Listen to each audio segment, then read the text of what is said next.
আমার মাথায় টুপি বলে আমি প্রতিবাদ করতে পারবো না। ममता बनर्जी मोदी का एजेंडा पर काम कर रहा है। 5,000 টাকায় সমস্যার সমাধান নয়, পরিযায়ী শ্রমিকদের স্থায়ী সমস্যার সমাধানের জন্য আমাদের আজকে ধর্ণা বন্ধ। जिंदा जा रहा, उसकी लाशें भेजी जा रही है, लेकिन उसके बावजूद भी बंगाल की गवर्नमेंट कुछ नहीं कर रही है। हम लोग उसी के खिलाफ ये आंदोलन कर रहे हैं, लेकिन बंगाल सरकार आंदोलन करने नहीं दे रही है। उसकी वजह यह है कि हम दाढ़ी टोपी वाले हैं, इसीलिए हमें आंदोलन करने का अधिकार नहीं। कोलकाता का धर्मतल्ला आज बन गया जंग का मैदान, जहां आईएसएफ के प्रदर्शन ने मचाई जबरदस्त अफरा तफरी। जी हां, एसआईआर और वक्फ बिल को रद्द करने की मांग को लेकर उतरे प्रदर्शनकारियों ने सड़क पर ऐसा हंगामा किया कि पुलिस के भी हाथ पांव फूल गए। नौशाद सिद्दीकी की अगुवाई में हुआ ये विरोध प्रदर्शन धीरे धीरे भारी टकराव में बदल गया। पुलिस और प्रदर्शनकारियों के बीच हुई धक्का मुक्की और हालात बिगड़ते चले गए। आईएसएफ कार्यकर्ता बोले, हमारा प्रदर्शन केंद्र सरकार के खिलाफ है तो राज्य पुलिस हमें क्यों रोक रही है। स्थिति इतनी ज्यादा बिगड़ गई कि डीसी सेंट्रल तक मौके पर उन्हें पहुंचना पड़ा। लेकिन नौशाद सिद्दीकी का साफ कहना था, जहां भी पुलिस हमें जगह देगी वहीं से हम अपना प्रदर्शन करेंगे। मगर पुलिस ने नौशाद सिद्दीकी समेत कई कार्यकर्ताओं और समर्थकों को पकड़कर सीधे प्रिजन वैन में भर दिया। 27 তারিখ পর্যন্ত ওয়াকাফ সংশোধনী আইন 2025 বাতিলের জন্য যেভাবে ওবিসি সার্টিফিকেট নিয়ে জলগোলা হচ্ছে, এটার নিরসন, ফেক এসটিএসসি সার্টিফিকেট নিয়ে যেভাবে মানে নন এসটিএসসি ফেক এসটিএসসি সার্টিফিকেট পেয়ে যাচ্ছে, তার বিরুদ্ধে সর্বোপরি এসআইআর নিয়ে যেভাবে নাগরিক হয়রানি বা আতঙ্কিত করার চেষ্টা করছে, বলছে নাকি যাকে তাকে ডি ভোটার বানিয়ে দেবে, ডাউটফুল ভোটার বানাবে, ওটার প্রতিবাদে এবং ভিন্ন রাজ্যে যেভাবে আমাদের বাংলা শ্রমিকরা আক্রান্ত হচ্ছে বাংলা কথা বলার জন্য, গতকালকেও আক্রান্ত হয়েছে, বেধড়ক মার মেরেছে, এক মহিলা আক্রান্ত হচ্ছে, 18 বছরের টিনেজার কম্পিউটার এসেও আক্রান্ত হয়েছে। তাদের এই পরিযায়ী শ্রমিকদের উপরে যে বাংলা ভাষা আক্রমণ হচ্ছে, বাংলা ভাষার উপরে আক্রমণ হচ্ছে, এটা বন্ধের জন্য আজকে আমাদের ধর্ণা। কিন্তু আপনার এবার হচ্ছে কথা, আপনাকে বলি, এটা বলবে আর বাকি নেতৃত্বরা বলবে, আমি বলবো একটা কথাই, যে আমি ধর্ণায় বসবো, এটা আমার সাংবিধানিক অধিকার।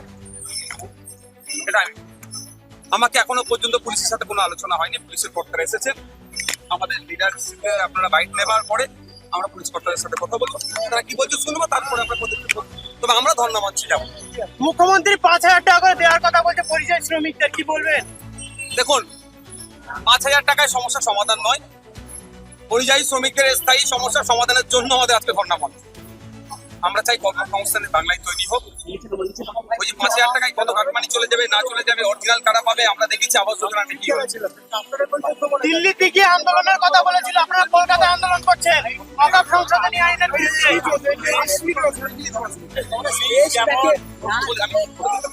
পুলিশ যেমন আটকানোর জন্য তৈরি হয়েছিল, আমরা ওয়াকফ সম্পত্তি বাঁচানোর জন্য, ওয়াকফের কালা কানুন প্রতিরোধ করার জন্য এবং গোটা দেশে বাঙালি পরিযায়ী শ্রমিকরা যেভাবে আক্রান্ত হচ্ছে তাদের বিচার দেওয়ার জন্য ওয়াকফ বিরোধী, মোদী বিরোধী আন্দোলন করতে গিয়ে যাদের মুর্শিদাবাদে গ্রেপ্তার করে 750 মানুষকে, নিরীহ মানুষকে তাদের গ্রেপ্তার করে রাখা হচ্ছে, তাদের ন্যায় আর ইনসাফ দিতে আজকের শান্তিপূর্ণ অবস্থান ধর্ণা হবে।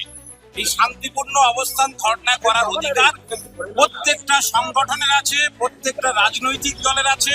সেটা যেমন মুখ্যমন্ত্রী নিজে ধর্ণায় বসেন, আমরাও ধর্ণায় বসবো। পুলিশের সঙ্গে সংঘর্ষ করার জন্য আসেনি।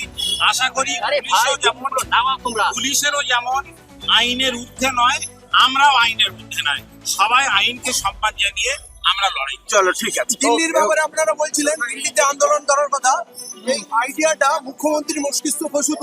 তাহলে দিল্লিতে গিয়ে আন্দোলন মুখ্যমন্ত্রী করবেন, আমরা বাংলার মানুষ বাংলায় আন্দোলন করব, এটা আমাদের বুনিয়াদি অধিকার, এটা আমাদেরকে ছিনতে পারবে। चलो, पुलिस को समझना होगा। अभी हम पुलिस भाई से ही बात कर रहे थे कि हम लोग किस लिए 2011 से डीए का पैसा नहीं मिला। क्यों नहीं मिला? सरकारी नौकरी करने वाले क्या इंसान नहीं है? संविधान उनको हक देता है कि आप डीए का पैसा सरकार देगा। ये सरकार 2011 में आया, डीए का पैसा बंद किया। मैं इंडियन सोशल फ्रंट 2021 में आया, वो बोला नहीं होने देंगे। फिर ज्यादा नौशाद सिद्दीकी साहब बोले नहीं, जिसके साथ में अन्याय होगा, जिसका हक छीना जाएगा, फिर ज्यादा नौशाद सिद्दीकी सामने आएंगे, उसके पीछे हम लोग आएंगे।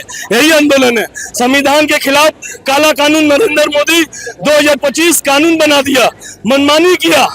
क्यों भाई? हमारे अब्बा अजदाद ने अल्लाह के राह में सवाब के नियत से वो कबड्डी किए थे। आप बोले नहीं, जो सरकार तय करेगा वो होगा। क्यों होगा? वो जमीन हमारे अब्बा अजदाद अल्लाह के राह में दिए, एक बार दान हो जाता है वो वापस नहीं होता है। मगर ये काला कानून संविधान के खिलाफ ये लोग काम कर रहा है। हम लोग मोदी के खिलाफ है, ममता बनर्जी होने नहीं दे रही है। यहाँ से समझ में आता है ममता बनर्जी मोदी का एजेंडा पर काम कर रहा है। उस एजेंडे को, उस नापाक चेहरा को हम लोग बेपर्दा करने के लिए आज यहाँ पे मेट्रो चैनल के पास में फिर ज्यादा नौशाद सिद्दीकी साहब के नेतृत्व में आए हुए हैं। और जब तक हमारे बंगाल वासी को, हिंदुस्तान वासी के लोगों को इंसाफ नहीं मिलता है, ये लड़ाई इसी तरह होगा। ये देखिए पुलिस का गुंडागर्दी भाईजान को किस तरह से टांग के भर रहा है। जब भी आंदोलन होता है ऐसी होता है।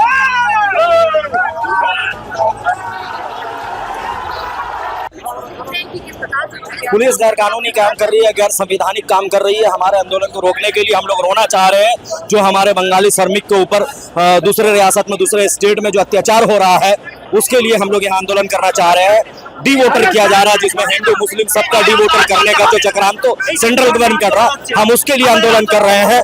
लेकिन ये आंदोलन को बंगाल की पुलिस, ममता बनर्जी पुलिस आंदोलन को रोकना चाह रही है और हमें आंदोलन करने से रोक रही है। लगातार देखा जा रहा है कि बीजेपी शासित राज्यों में बांग्ला पशुओं के साथ, उसी के लिए हम लोग रोना चाह रहे हैं। यहाँ स्टेज बनाकर अपना दुखड़ा रोना चाह रहे हैं कि हमारे भाई के साथ मारा जा रहा, जिंदा जा रहा, उसकी लाशें भेजी जा रही है, लेकिन उसके बावजूद भी बंगाल की गवर्नमेंट कुछ नहीं कर रही है। हम लोग उसी के खिलाफ यहाँ आंदोलन कर रहे हैं, लेकिन बंगाल सरकार आंदोलन करने नहीं दे रही है। उसकी वजह यह है कि हम दाढ़ी टोपी वाले हैं, इसीलिए हमें आंदोलन करने का अधिकार नहीं है। हम लोग करेंगे आंदोलन, आप देख रहे हैं, हम कोशिश कर रहे हैं। पुलिस भी अंडर कॉन्स्टिट्यूशन है, हम भी अंडर कॉन्स्टिट्यूशन चल रहे हैं। हमको जो संविधान अधिकार दिया है, हम उसको मान करके चल रहे हैं। वो आप देख रहे हैं, लेकिन पुलिस इसको अशांति में पैदा करने का कोशिश कर रही है, जानबूझ कर करके। बीजेपी और तृणमूल दोनों गवर्नमेंट एक ही पथ पे चल रही है, दोनों भाई बंधु है। इसलिए हम निंदा करते हैं बीजेपी सरकार का, वही हम ममता बनर्जी सरकार का भी निंदा करते हैं। ये सिर्फ एक विरोध प्रदर्शन नहीं था, ये था जनता के गुस्से का विस्फोट। एसआईआर और वक्फ बिल को लेकर अब सियासत और भी गरमाने वाली है। तो सवाल ये उठता है, क्या ये आंदोलन सरकार को झुकाने में कामयाब होगा या फिर विरोध की ये गूंज भी पुलिसिया कार्रवाई में दब जाएगी? Bureau report, super news 24।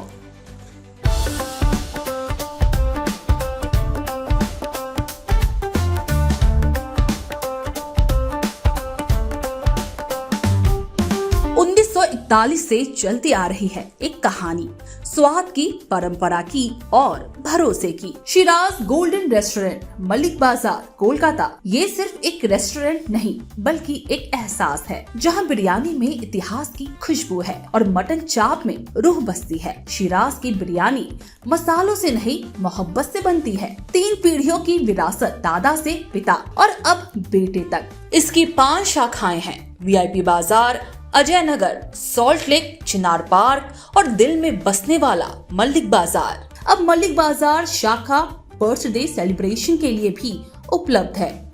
घर जैसा माहौल, रॉयल सेटअप और स्वाद जो हर मौके को खास बना दे, जिसके स्वाद के दीवाने तमाम सेलिब्रिटीज हैं। दुर्गा पूजा पर हजारों लोगों की भीड़ जुटती है और जुबान पर बस एक ही नाम होता है, शिराज का। शिराज का वादा, क्वालिटी, विरासत और वो स्वाद जो एक बार चख लिया तो कभी भूलेंगे नहीं। तो आज ही आए शिराज। पता है Mallick Bazar, 135 Park Street, behind neuro science hospital, Park Circus, Beniapukur, Kolkata, West Bengal 700017। Shiraz Golden Restaurant, स्वाद जो सिर्फ जुबान पर नहीं, दिल में उतरता है।